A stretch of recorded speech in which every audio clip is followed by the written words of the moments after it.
Welcome to LOA Today. Walt Thiessen, Carlos Balasquita, and Alex King here on Tuesday, December the 18th, 2018, 4 p.m. New York time. It's 1 p.m. Los Angeles time. I'm trying to get my times figured out. 9 p.m. Los Angeles time, and in Sydney, Australia, let's see, do the math. That would make it, let's see. I think I got the times wrong. Well, no, I did get it wrong. Yes. Well, whatever the time is, wherever it is in Australia, hello, Australia. I can't remember what time it is in Australia. I'm pretty sure it's morning over there. It's morning. I think it's around 8 o'clock. Yeah, so.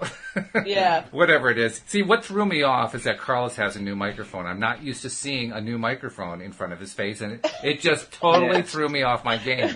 But it looks look good. Like I know what I'm doing. You do. You look like a professional. I feel like I'm kind of soppy here with my old mic with my hand wrapped wind mask on the front of it. My windscreen. So you're making me look bad, but no, you look good. I love the blue light too. The blue light, it just gives it that nice touch. Really good.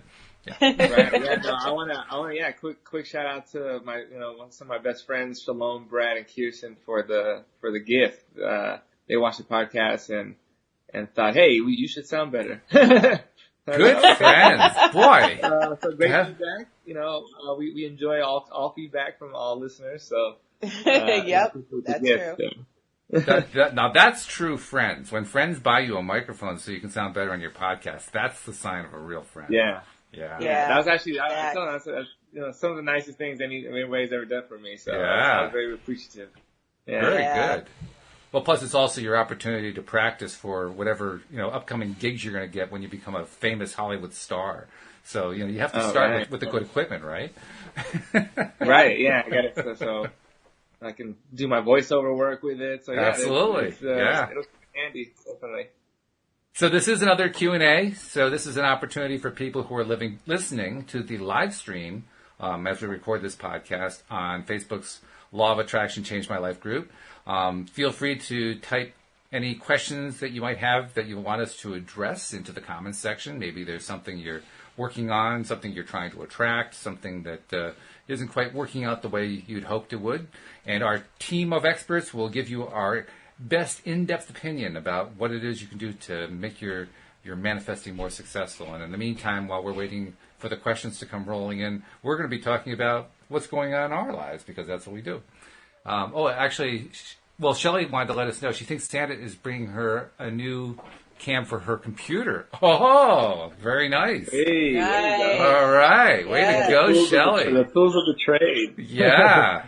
Shout out to Santa. See, it didn't take her very long. She's done one podcast with me so far, and already she's upgrading her equipment. That's pretty darn cool, I got to tell you. Yeah, that's pretty good. Yeah. I went out and got new lighting, so I jazzed my up a little bit. It does look better. Yeah, it looks better because I noticed that before, because of the purples, maybe it was just looked a little dark. But now you can. Yeah, the lighting is definitely. You've got some nice contrast on your face, and it looks good. Yeah. We're all out here living our best life, yeah. Right? No doubt about it. I mean, I'm definitely feeling frumpy today, but that's all right. By comparison, I can live with that. No big deal. Well, if you saw me from the neck down, I'd be frumpy too. So it's okay. We only need to be classy from the neck up. Oh, okay. All right. Yeah, well, that's good. That's good. Yeah. So, Winnie the Pooh over here, no, I'm just kidding. Like Winnie the Pooh? No, that was just. I do have. Do you have Tigger there with you? I'm just curious. I mean, tomorrow is Wednesday, so. How have you been, Walt? It's Tuesday. I think you're it's Tuesday, Walt. Tomorrow is Wednesday. Tomorrow is Wednesday. Yeah. Tomorrow is Wednesday. Yes. Yeah. So the classic Wednesday after the Tuesday thing. There it is. Yes. Can't get past you on anything. I can tell you that. I can't get past you on anything. How's life? Life is definitely improving. Because my wife is better. The old cliche truly is accurate. Happy wife, happy life. And when your wife has been, as many of our listeners know, she's been under some pretty difficult medical situation that I haven't really gone into detail about, but suffice to say it's been bad. I mean, it's been going on a little over 2 months now. And with medical help, medication help, she is finally on the mend. She actually has a friend visiting her today. She's chipper. She's up doing things and so forth. it's been a really good recovery. She's still got a ways to go, but Yeah. I'm very relieved. We're both very relieved that she's doing so much better. So thank you for asking. I appreciate that. Yeah, Well, good. that's good. Yeah. Yeah. How about you guys? Anything going on over the weekend? Did you have a good week? Or actually, it's been a week since I talked to you, Carlos, because you kind of missed Friday a little bit. Yeah. So, and I know people were What happened was for my, very keen insight, but no, this has only happened to me one other time. So part of my, ADD is sometimes I get it's called hyperfocus, and so yeah. I will just not nothing else in the world exists except for what I'm doing, and that day that happened, and then I get a text from Walt. It's like 3:00, and I don't know where I was working the whole time. And usually, but the thing is, because I know this about myself, I have an alarm on my phone for Tuesdays and Fridays at 11. So it gives me 2 hours. If I'm wherever, I can figure out, okay, now I got to get back home or whatever. But yeah, I don't know. It didn't go off, or I missed it. It wasn't in the cards for me. But I was all the way in Santa Monica too. I was like, oh man, I felt so bad. But yeah. Well, we missed you though. We definitely missed you. I mean, your insightful wit and the fun that you bring in. So yeah, I mean, I'll try to give you a little text heads up next time. Hey, we're coming in on the hour. No, I should be good for the next time. It only happens once a month, so you're good. Yeah. Oh, and Alex, Shelley said that she loves your blue hair. She absolutely loves your blue hair. Oh, thank you. Yeah. I'm just getting used to it.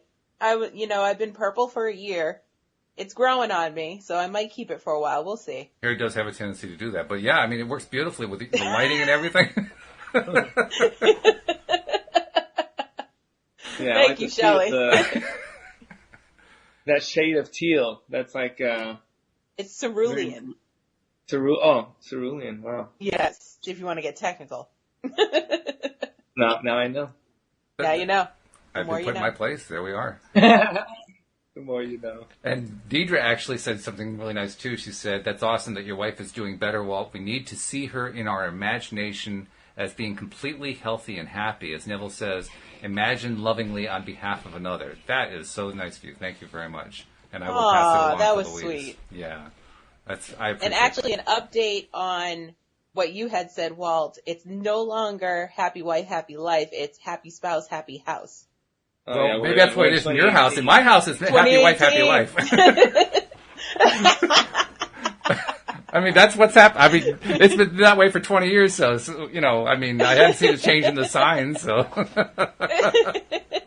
Right, and in your defense, it is your wife. Yeah, it's quite. Yeah, that's true. Last I checked, anyway. I hope it's still true. I mean, I'm counting on it. Happy spouse, happy house. I hadn't heard that one. Okay. Yeah. That's fine. Yeah, the politically correct version. What about happy kids? Oh no, nobody cares if kids are happy, really. All right. Give them candy; they'll be fine. Yeah. I have to admit, Alex, I'm shocked to hear you say that. There's a Father's Day, but they don't ever appreciate the Kids' Day. And my mom was like, we feed you and give you right, every day is appreciate the Kids' Day. Oh, there you go. There's a gift. You want to see a gift? Turn the lights on, because I'm paying the electricity. My mom used to say the same thing. I don't know. I think we got to do something with your parents there, because, I mean, one of the things that we've been learning in our law of attraction studies is just how well connected little kids are to source energy, because they were there most recently and they still have a recollection of it. So I don't know. I think we should be giving kids more credit. I mean, put them in the front of the classroom and have them teach us something. We could probably learn something from them.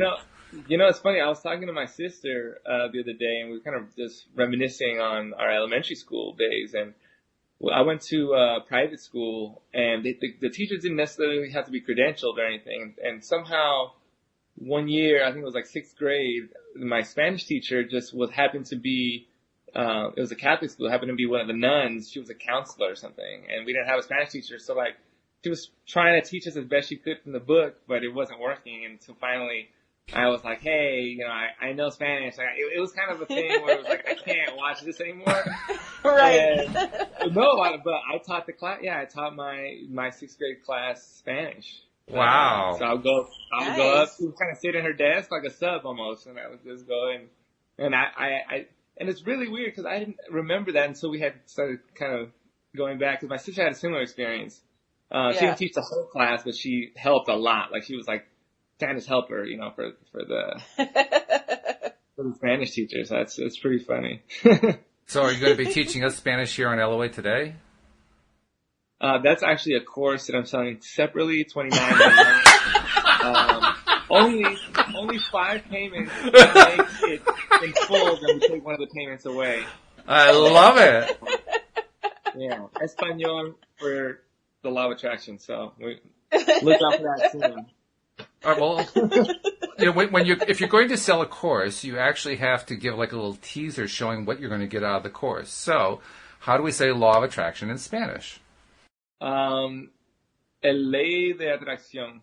Okay, now everybody together.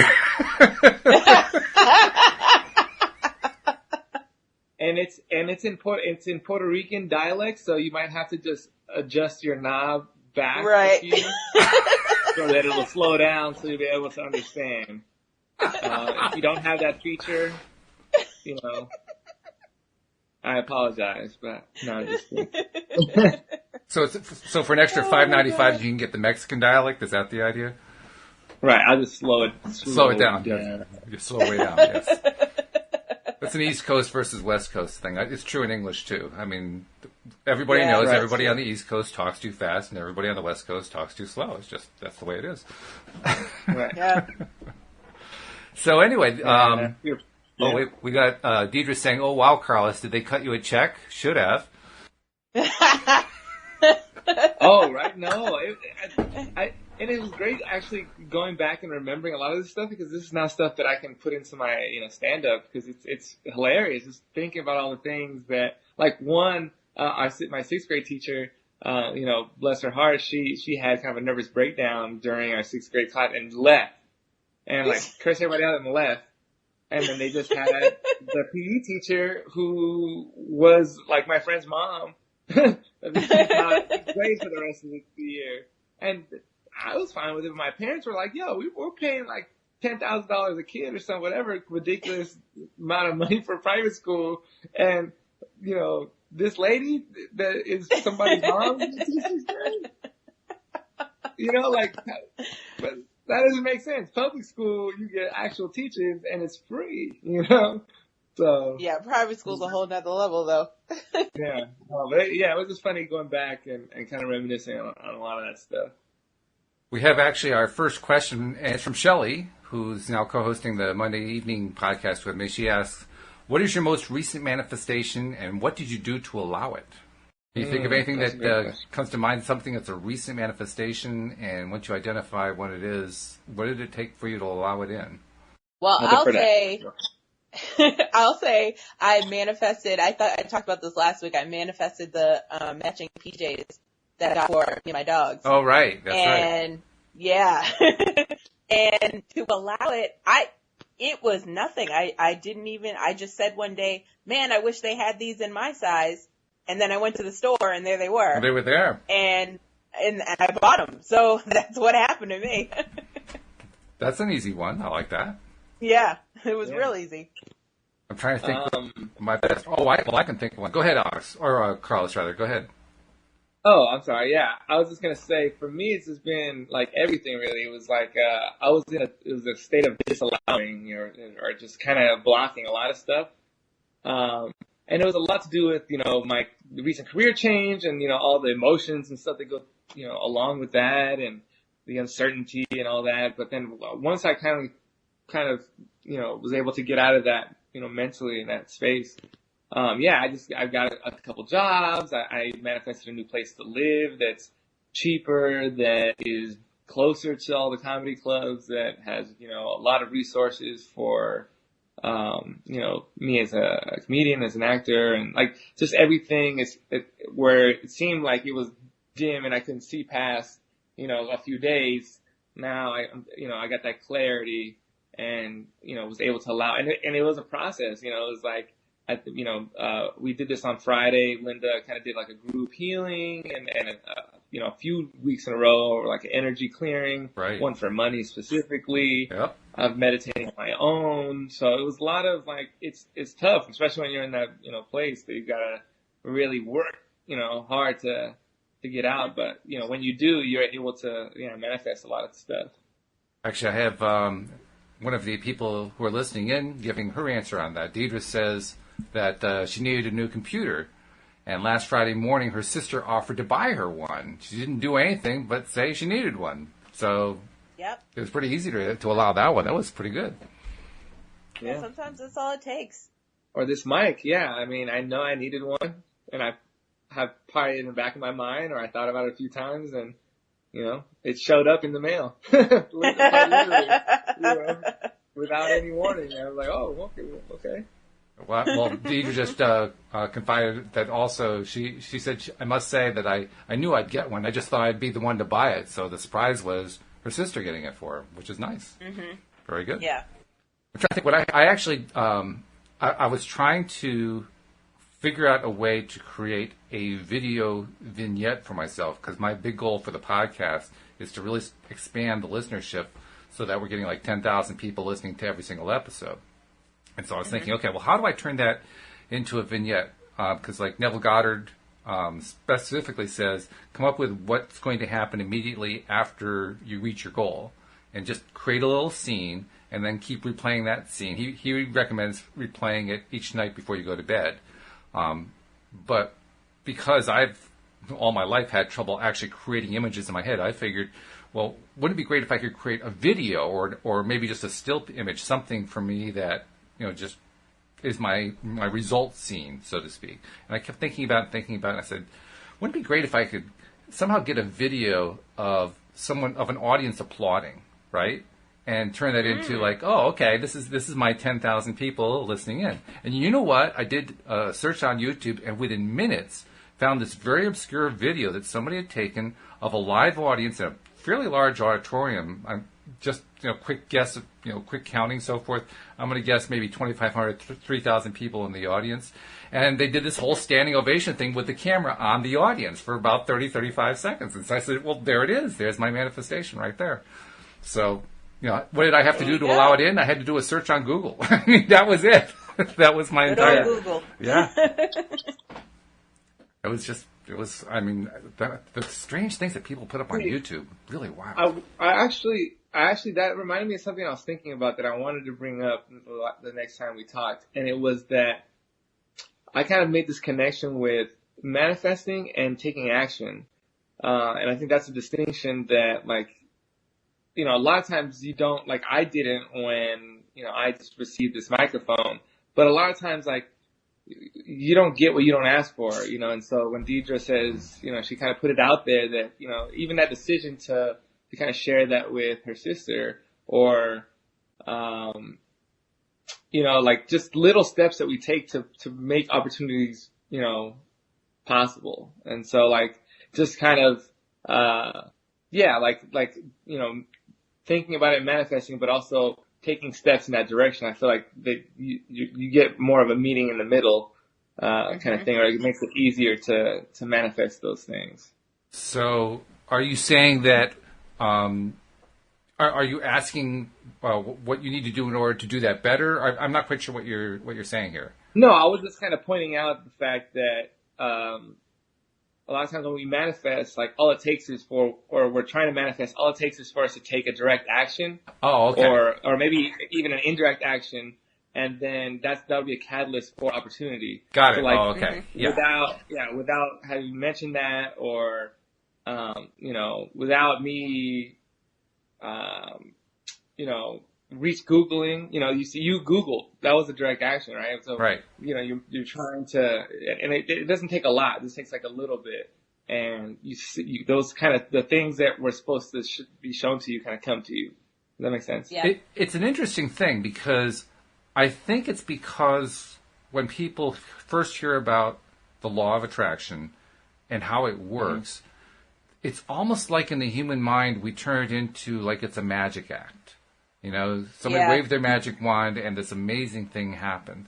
And we forget that actions are part of life, and law of attraction affects everything that goes on in our lives. So even if we go out and just buy a dinner at a restaurant, we did manifest that dinner. It may not be as dramatic as if somebody had, out of the blue sent us a text message saying, hey, I'm going to buy you dinner. Go out to your favorite restaurant. I'm going to buy you dinner. That's much more spectacular. But they're both manifesting. It's just one is more mundane. Right. It's more common. And we easily forget that part. Well, then my point, too, is that through manifesting that dinner, there might be somebody at that dinner that you needed for a bigger manifestation. So that's kind of what I'm getting at is like, everything's a step to manifestation. Those things start to unravel for you because you're putting yourself in those positions to where those opportunities can kind of hit you. You know what I mean? And it's just something that I kind of was thinking about the other day because it's kind of something similar that's happening to me. It's like, oh, through this person I met this, and then this other thing, and so they've all been kind of connected, but it all started with like a very small catalyst. Oh, let me Google this, and see what options are about this, or like just it's kind of making a thought and kind of just putting one little action, and that's the catalyst for That's true. No, it's true. And in fact, manifestations actually lead to other manifestations. That's the way they normally work. Because one thing leads to another. That cliche has been around forever. And it starts with a thought process. So I think that's why Abraham makes it a point to identify the time frame. And apparently the time frame has shrunk over the last 35 years. So they used to say that if you focused on a thought for 17 seconds minimum, then that would at some point manifest another thought along the same lines. And then if you did that like 3 or 4 times, so a total of like 68 seconds, that would actually start to create a physical manifestation. And apparently that time frame is now reduced. 17 seconds is now 14 seconds, and 68 seconds is down to 56 seconds. So it's moving right along. And apparently that's because the planet as a whole and the population as a whole are becoming more spiritually connected. They're paying more attention to what's going on inside. And so as a population, we're getting better at this stuff. So we're cutting down on the resistances. Nice. I see that, though. Yeah, I kind of see that. I don't know if you guys see that, like, in your daily life. I see it more in terms of just being blown away. How many people are not just aware of law of attraction, but receptive and open to it? I mean, I'm having more and more conversations with people who I'm just bringing it up for the first time. Sometimes people I've just met, and God, 9 times out of 10, they already know what the law of attraction is. They're already into it in some way. And I'm thinking, wow, I mean, this wasn't the case even 10 years ago, let alone 20 years ago. I mean, it's new to have so many people paying attention to this kind of thing. I'm really impressed, actually. Yeah. And I've seen, or what I've noticed too is that when you say, people are now open to it, what I've noticed for a long time though is, and I've heard it in like secretly in, music and like artists that I like, and I'm hearing songs of theirs, and they might say, they have a lyric that talks about, really, the mind's, how powerful the mind is, and like this, I was just only thinking about this, and then it became that. There's and a lot of popular hip hop artists that I listen to, and even actors and people I watch a lot of interviews.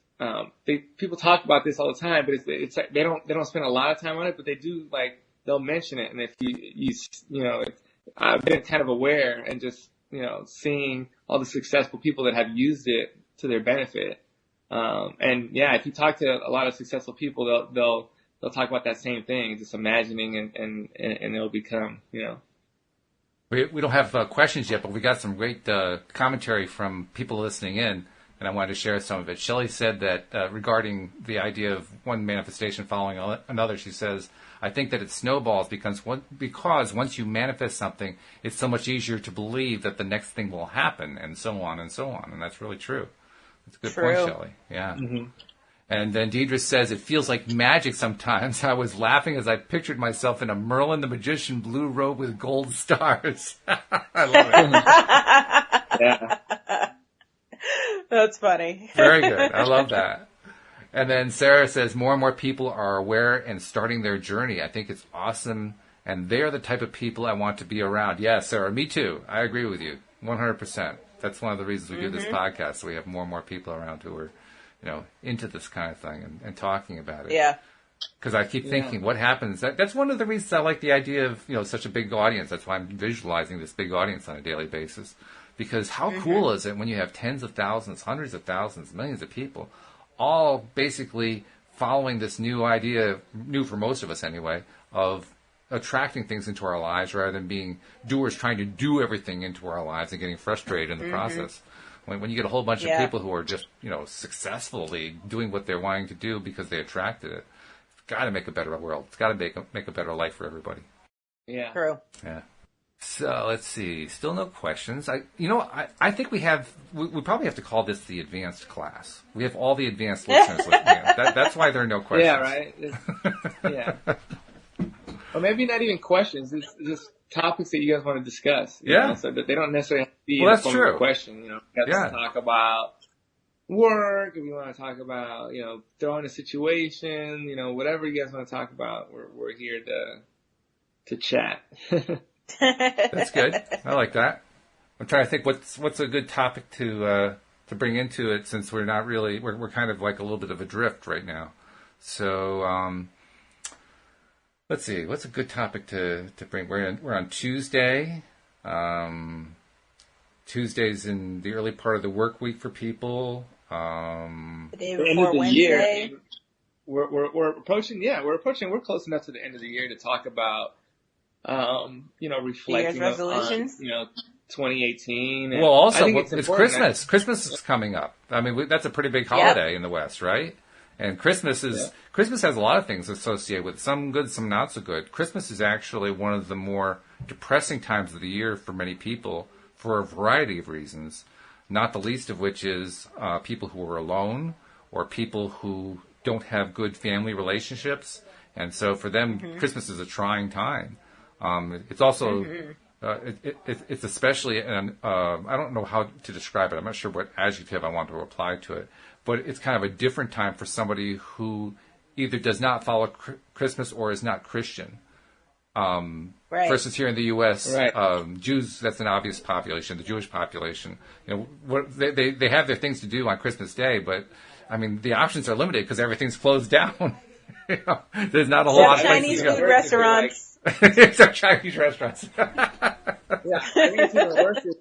I had a friend who grew up Seventh-day Adventist, I think, and they don't believe in presents. So, like on their birthday, there's no presents. On Christmas, there's no gifts. So, imagine going to school and everybody's believing in Santa Claus and everybody has things to play with that are new, and you don't. And so, I am sensitive to the fact that, there's a lot of different things going on, especially around this time of year. So that sounds to me, wow, that's Alex, it sounds like you're saying that's anathema. Like you can't do that, right? Well, I'm blown away because my cousin just converted to Seventh-day Adventist when he got married. So I'm like, okay, well, if they have kids, I don't have to buy gifts for my nieces and nephews. But the shopping list just shrunk. It's just shrunk, or just stays where it is, apparently. Yeah. Wow. But I didn't know that. Like, wow. And I'm not fact checked, so I want to say, maybe I'm not 100% that it was that religion, but I'm pretty sure. I'm pretty sure that it was. But are you sure it's not Jehovah's Witnesses? Actually could be Jehovah's. Okay, because I'm pretty sure Jehovah's Witnesses. Yeah, they don't. That's what it was. Yeah. Yeah. See, I messed up, so I want to apologize. You are not Google. Yeah, I am not Google, and I didn't want to represent misleading facts. So, well right, now I got to ask: Are you sure the nephew's back on the Christmas list? Now I got to ask: Are you sure it's Jehovah's Witnesses? I'm pretty sure. I know they don't celebrate Halloween. Oh, okay. Right. Yeah, that's true. Actually, we have somebody who's a Jehovah's Witness who's one of the maintenance guys here in the complex, and I know that they don't do anything with Halloween. But I didn't know that about Christmas. Totally against it. Yeah. I mean, I was pretty young, so I don't know exactly which religion it was, but I know that it was kind of sad because I was like, man. So I'd invite him over to play with my toys, but yeah, that is sad though. It is, yeah. Yeah. What can you do? When you're a kid anyway, and you don't get it, you're like, what are all my friends have Right. You may Nintendos not and I understand. don't? Well, plus there's also the question in my mind: what's wrong with giving a gift? I mean, especially, I mean, I'm not going to try to get into the thing about what the Christian side of it is because I figure that's their business. Yeah. But just the basics about, we give gifts to each other out of love. We give them in order to express how we feel about each other. We're not allowed to do that anymore if we join a certain religion. That just doesn't sound right to me. I don't know. Maybe that's just I mean, me. I question the same thing about like what's so bad with electricity. And there's people that are on there. So it's like that's to each their own. I guess like people believe in what they believe in. That's why I like being more spiritual than religious, because, then you get the best of everything. Wow. Yeah. Deidre says that she didn't have Christmas for the first 24 years of her life. Wow. Right. So, very similar situation there. And what religion was she? I don't know. She didn't specify, I don't think. Deirdre, what religion are you? Or were you? I don't know. Shelley commented that Jehovah's Witnesses don't celebrate anything. Like, okay. That's true. I didn't think so. Well, it's not entirely true. They celebrate going door to door to see if you've been saved. Right. I mean, they're really good on that one. Yeah, right. Can I come in to talk to you about our Lord and Savior? Have you received your copy of the Watchtower? The Tour de France or something, Not the Watchtower. Oh gosh. I'm looking to see if there's any other new comments, but I think we've beaten that topic to death. So it's on to the next one. Well, what about New Year's resolutions? Oh, okay. Well, that one we could probably do the rest of the show on that one. So yeah. Yeah. Actually, I don't do resolutions, believe it or not. I haven't done New Year's resolutions in years. I haven't done them in years. No. Yeah. Partly because I know that it's not likely to be something that you're going to follow up on anyway. I mean, if you're just limiting it to doing it on New Year's, you're pretty much dead. If you want to follow through on a resolution, you make that resolution every day. You don't just do it one day out of 365. Mm-hmm. I just recheck my goals. So I guess you could say that's kind of like resolutions, but it's, I just once a year, like as I'm getting to the new year, I reflect on where I've been, because a lot of times too, even a few weeks ago, you're just so underwater with where you are now that you sometimes forget, the amount of growth that you had. So, I really like to sit and say, oh, look where I'm at now compared to a year ago, and just really, take that in. And then from that, be like, okay, well, what else do I want to do? Or are these goals still relevant? Because if you ask me from 2016 to 2017, 2017 to 2018, my goals completely shift, because my job is completely different. Like my life is completely different. So, maybe not resolutions, but trying to find that true north again, at least, at least once a year. I try to do it more, but that's at least, for sure. I'm going to look at it then. By the way, Deidre gave us more information about why she didn't have Christmas for the first 24 years of her life. It's because she was a Jehovah's Witness. She grew up in a Jehovah's Witness family. Yeah. Yes, point Alex. Yeah. And she followed up by saying, I am learning so much bad stuff now that I am out. Good for you, Deidre. Good for you. Glad to hear it. Oh, my goodness. Yeah.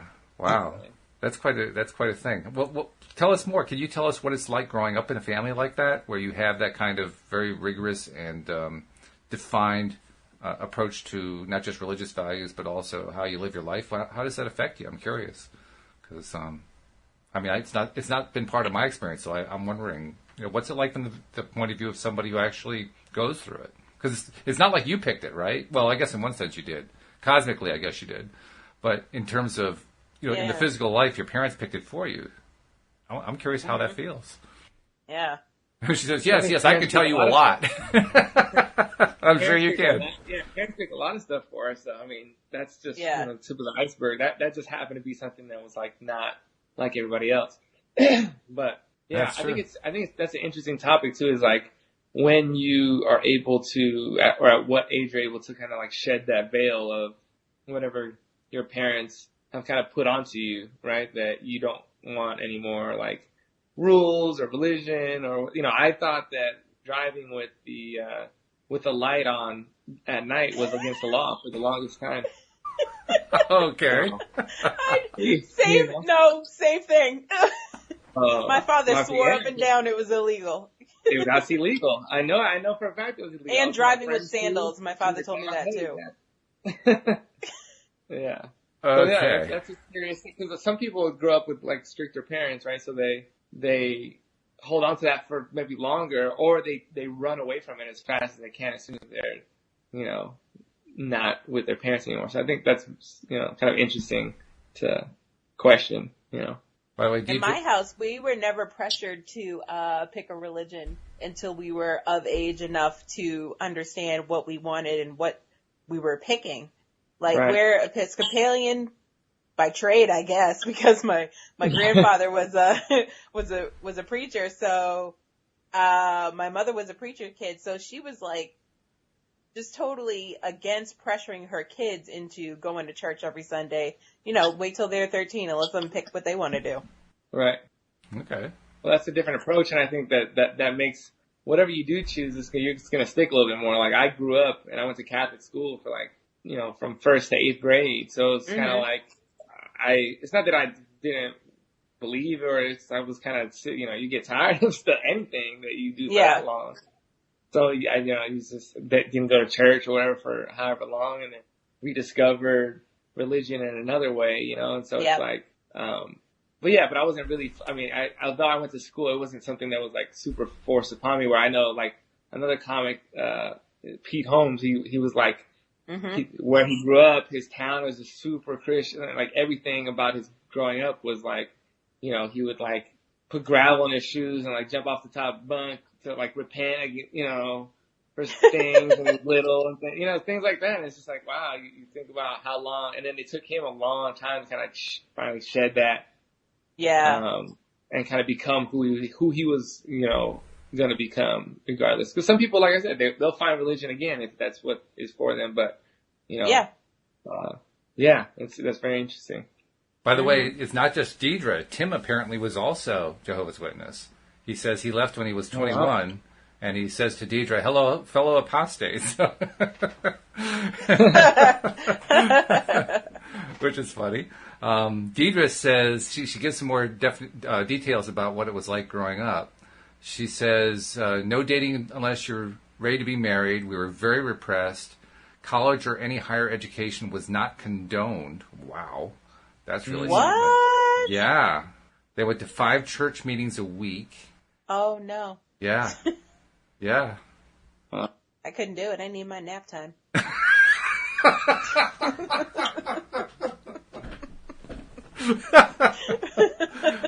Yeah, I can just see that. It just cuts into my schedule. That would fly with the rents. Right, yeah. I can't go to church.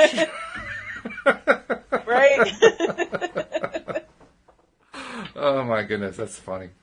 Well, I have to say, both of you guys, Deidre and Tim, I'm glad that you're out. Congratulations, and congratulations on taking over your lives and taking over your own minds and making your own decisions. I mean, to me, when you go through something like that and you deliberately take the step out, I mean, I did it in a relatively minor situation, a Presbyterian church. I mean, there aren't a whole lot of penalties involved for that. For somebody coming up in a situation like Jehovah's Witness where there's pretty strong opinions against it, I give you guys a lot of credit for breaking free. So congratulations to both of you.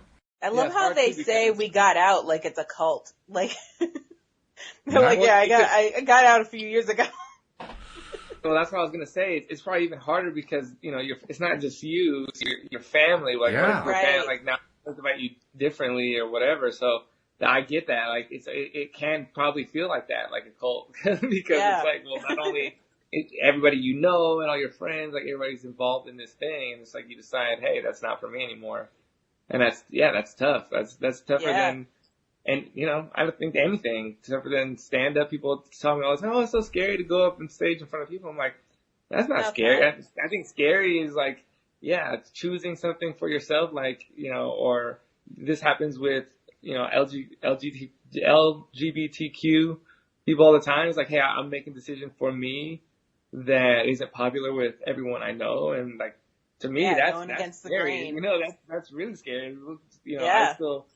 Everyone still loves me no matter if I fail. Whereas like something like that, it's like, there's no guarantee that the people that you have in your life are still there. So yeah, definitely a very brave thing to do for sure. Mm-hmm.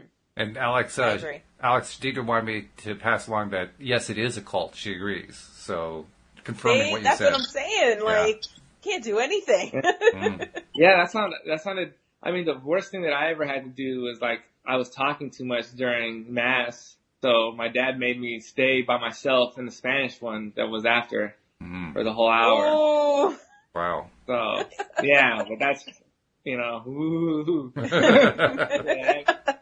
that bad, But I thought it was, it's definitely not 5. Yeah, you didn't have to do it 5 days a week though. Deidre also shared another story. She says, my best friend was a Jehovah's Witness also. She says, I moved away from where we lived when I was 13. I left the religion in my early 20s, and when I did, I lost my best friend. Funny or not so funny thing is, she moved here to where I live now, 40 miles away from the old neighborhood. She sees me around town, and she cannot speak to me. Oh, wow. Yeah. Wow. Yeah. I mean, that's really sad. Well, that's why it's tough. Like I've shared this with you guys before too. Like one of my character flaws that I work through, and I'm getting really, a lot better with, but it's I care what people think. I want people to like me, So like I can't imagine like having to go through a situation where you have to pick between like being yourself and then like having a best friend or somebody there that you've had for a long time. So again, like I know that you probably feel. Although it's it's uncomfortable to lose a friend, like I feel that being yourself is the greatest feeling that anybody could ever possess. Hear, hear. And Live if you your best life. even a glimpse of that, then you'll know that kind of those things were worth it. And Deidre, I don't know if you agree with that or not, but I don't want to put words in your mouth, but to me, that's how it feels.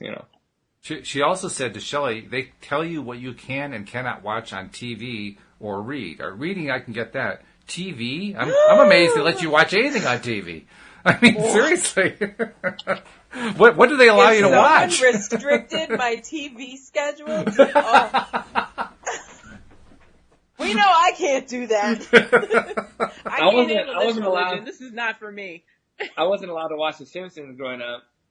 Ooh. That wasn't a religious thing. That just my parents didn't think it was in good taste. So well, it wasn't. It was tasteless. That was the whole point. It was not.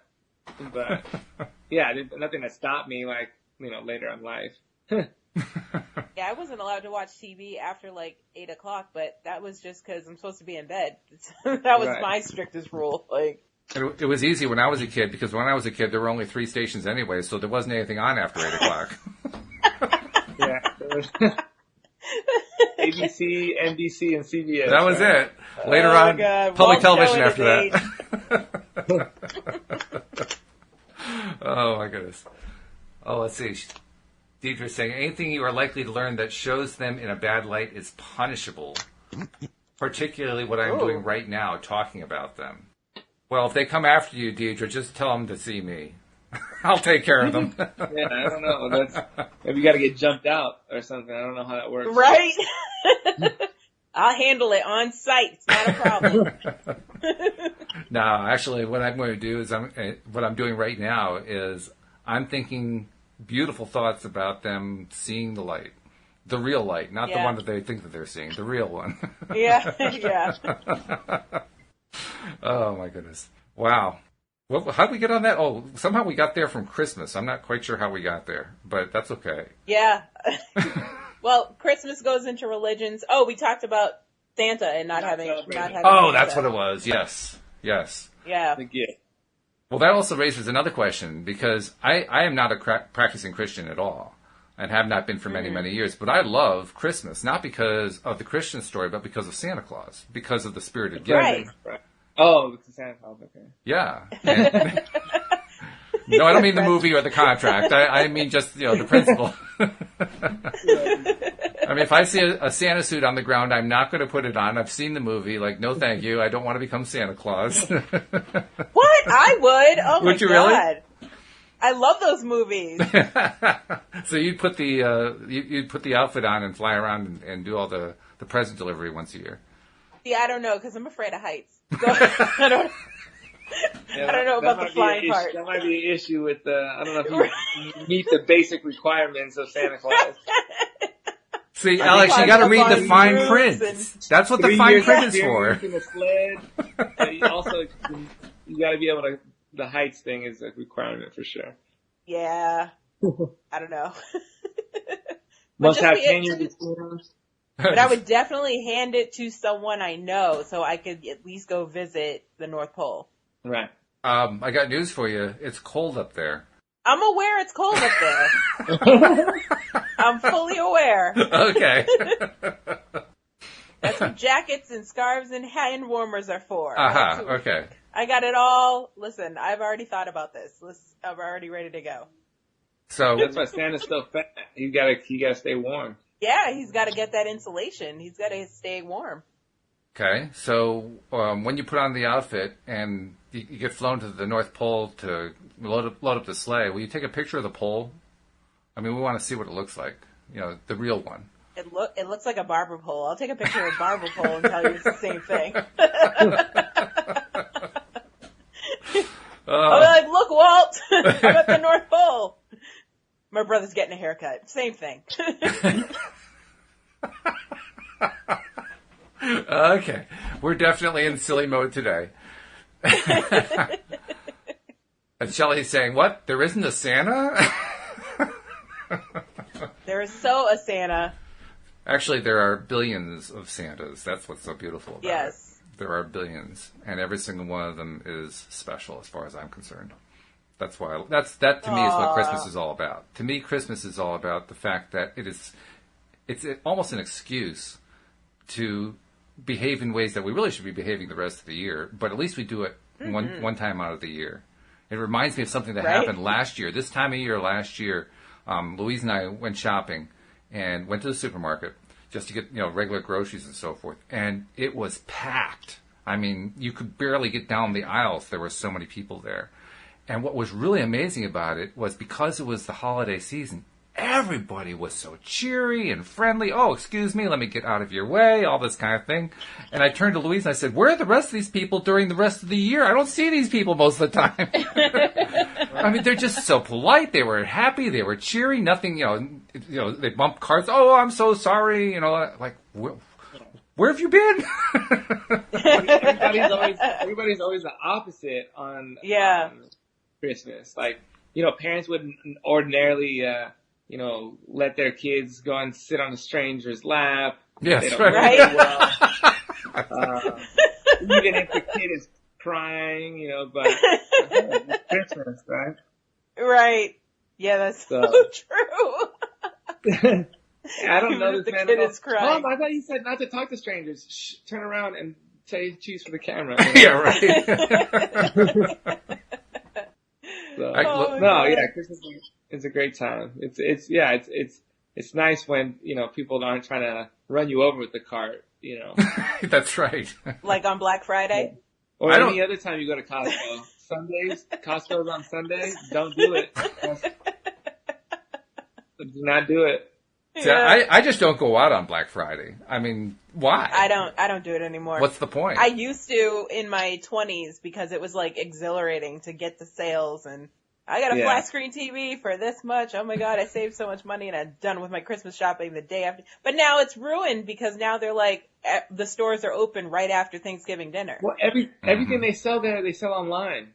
Yeah, Cyber Monday. So stay at home. I went with so I go just strictly for the violence and the exhilaration of the right. danger, I'm like, it's like you get to be the Bourne Ultimatum just for one day, Right. But no, I went to the Levi store with a friend of mine. He's like, I need some jeans for a little party we're going to. And the line, so I walked in and I'm a little taller than most people. So like I can see more of the store, and everybody else is like very much the same height. And so I'm like looking around, and then I'm like trying to get through. And so I crossed through the line. I said, "Oh, excuse me, I don't want to cross through the line, but I have to, get through." Okay. And then I crossed through the line again, and people were like, "Oh," I was like, "Oh no, I'm not getting in the line. I'm just trying to." And then I was like, "Why am I keep crossing through the line?" And I look up, and the entire store is a line. Every nook and cranny where there's not a rack, there's probably 150 people online. And I laughed out loud. And I started laughing.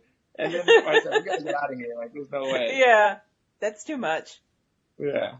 That would overwhelm me. Just thinking about Black Friday overwhelms me. I can't do it.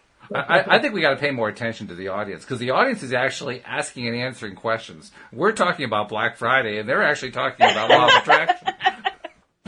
I mean, what did they say?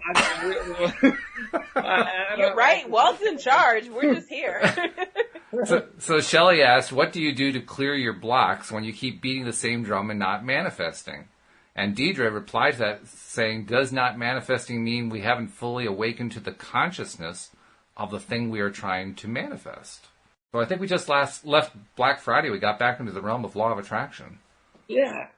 I think that you gotta and I talk about this sometimes, is change your approach a little bit. I think, a lot of times we talk about manifesting, we're thinking about the end result, right? We're trying to think of whatever it is that we're going to get at the end. So let's say for me, it's, my acting career, right? And so, but I can't get frustrated because my acting, career isn't where I'm trying to manifest it to be tomorrow. But what you do have to realize is what you are manifesting is those opportunities that are those stepping stones to what you ultimately want, especially for the bigger manifestations, the pajamas, right? Like, you want the pajamas, you get the pajamas. Like, that's a little easier, or a little bit more straightforward. But you got to recognize also when the things that are like happening negative maybe in your life, are for your purpose, for that purpose, So it's like, oh, this isn't happening.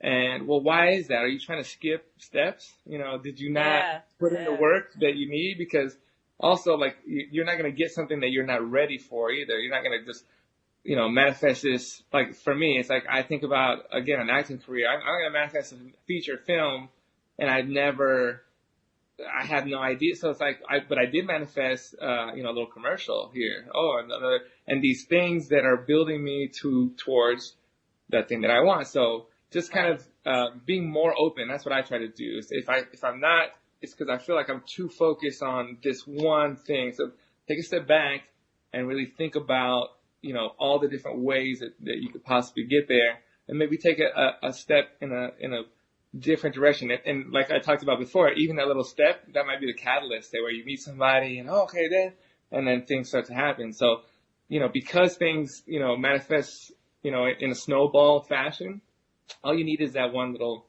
kind of pivot, I would say. Okay. That's good.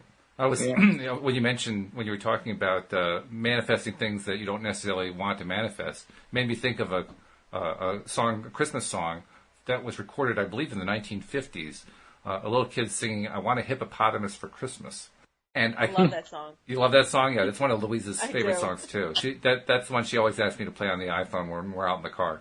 But I just can't imagine what the parents must have been thinking, especially if they knew about the law of attraction. Say, "Oh no, please, no hippopotamus, please." Well, somebody told that little kid, "Go big or go home." So yeah, right. that's where the song came from. Well, and the kid had it all figured out. I mean, the lyrics of the song, all the arguments were all worked out. So she was totally in alignment with what it is that she wanted, Like the parents claiming that the hippopotamus is going to eat her, but then teacher said that the hippo is a vegetarian. So, Yeah. 2 steps ahead of the game. And she figured out that, I'm very sad. I've never heard this song. You've never heard that song? What? Oh. No. It's so adorable. Should we sing 2 choruses of it for him? No, I'll have to Google it. Puerto Ricans have their own Christmas, True. songs and things. So. Well, this is in the silly category, and not too many silly Christmas songs get played anymore. That's what the problem is. That's why you haven't heard it. That's true. Yeah. Yeah. True. You got to listen to the Christmas station. It'll right. be on there. Christmas there's station. One about someone's mom hooking up with Santa Claus or something. Oh, yeah. Santa Claus. Yeah, so I That's heard an that old one, one. and I was like, I don't know if this is appropriate for Santa. Well, that's what the Well, little the kid whole thought. thing is that Dad is dressed up as Santa, so that's the whole point of the song. Yeah. I got it. That's what the little There kid you saw. Old thing. She was not And I stepping was out like- with Santa. I was like, this mom's doing the most for these presents. I don't know. See, Deidre lived a sheltered life because she was living as a Jehovah's Witness, but you lived a sheltered life, and you don't have that excuse. What's your problem? Yeah, I don't know. It's, where I grew up, we listened to Luther Vandross Christmas and Brian McKnight Christmas, Yeah. and they didn't really have those. Or again, the Puerto Rican Christmas. So, yeah. What's different I don't about know. what's I don't different know if about I a Puerto Rican Christmas? I mean, I really have no idea. What is it that? So a Puerto Rican Christmas. So what happens is we have our own. They're not called carols, but it's like these songs. But all the songs are party songs. And so what happens is you get a group of friends with musical instruments, and you go wake up one of your friends. You go to their house and you start knocking on the door. And you start singing about how you're in front of the door and you're here for food and for drinks. So the songs are basically about that. It's like, yeah, we're not going anywhere until, till the morning. And so this person, and people are ready for this, right? Because it's Christmas time. So people kind of have some things that they can serve for food and drink. And then, yeah, we're there for, like an hour or so, and then we go to somebody else's house, and then we go and so it's called a parranda. And so it's just basically a parade of, music and food and drink, and you just go all night from, house to house. Ghetto caroling is what you're saying. Yeah. Yeah, that's basically what it is, right? Yeah. Well, it's aggressive caroling. It's caroling, It's and you better aggressive pay caroling, up or else. Right. Well, that's why I love my culture. Like, traditional caroling or is everybody has their hands, folded and they're like, and it's all nice. And no, we're banging the door down. We're coming in to party.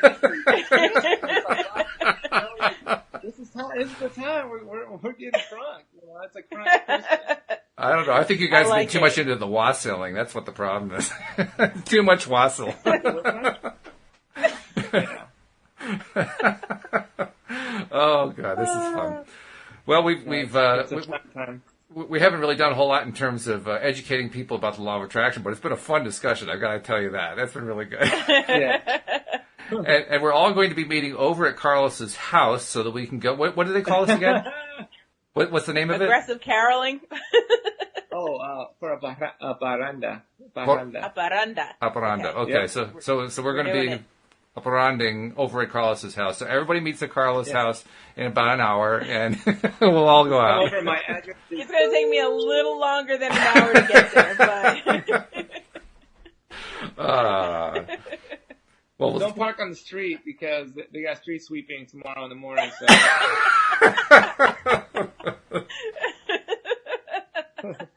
Oh God, that's great. oh god. But seriously, it's been wonderful, and I'm going to be seeing both of you on Friday, Alex in the morning and Carlos in the afternoon, and so we're going to have to do a follow-up. Carlos, you're going to have to be ready to tell Linda about how to do this thing so that the three of us can be doing it on a Friday afternoon, because now we're just a few days away from Christmas, right? Yeah. Right. Yeah. Okay. So we look forward to that. Are we having a show next week? Well, that's a good question, Is it actually, because Christmas? that's Christmas Day. I mean, Yeah. I would say probably we skip Christmas unless you guys want to do a show. Yeah, I'm going to have to skip. 'Cause I'm Yeah, gonna be I think so. running around, yeah. Yeah. Besides, who's going to be Yeah. listening? They're all going to be celebrating, right? So no time Right. to listen to a podcast. So that's all right. We'll just pick. Well, the next week is New Year's. So here's the question: saying. after all that caroling, are you going to be sober enough to do a podcast on New Year's? Yeah, I'll be sober I'm enough. gonna. I sober up real quick. Yeah, I'm actually thinking about stopping drinking altogether. I haven't decided yet, but it never feels good afterwards. So No, and we're not in our Yeah. 20s anymore, so the bounce back factor is not what it used Right. to be. not as worth it to me anymore. But I don't know. That's the question for 2019. We'll have to revisit. It's a good question. But yeah, I should be all right to do one on Christmas. All right. On New Year's. Okay, so that's what we'll aim for. Same. Then we'll do our next one on New Year's Day. So watch for us on New Year's Day, folks. This is going to be a treat, and we're going to tell you what happened with the wasp sewing, except that what Carlos calls it different. But other than that. Anyway, that's a long-winded way of saying we'll see you all next time here on LOA Today. Goodbye, everybody.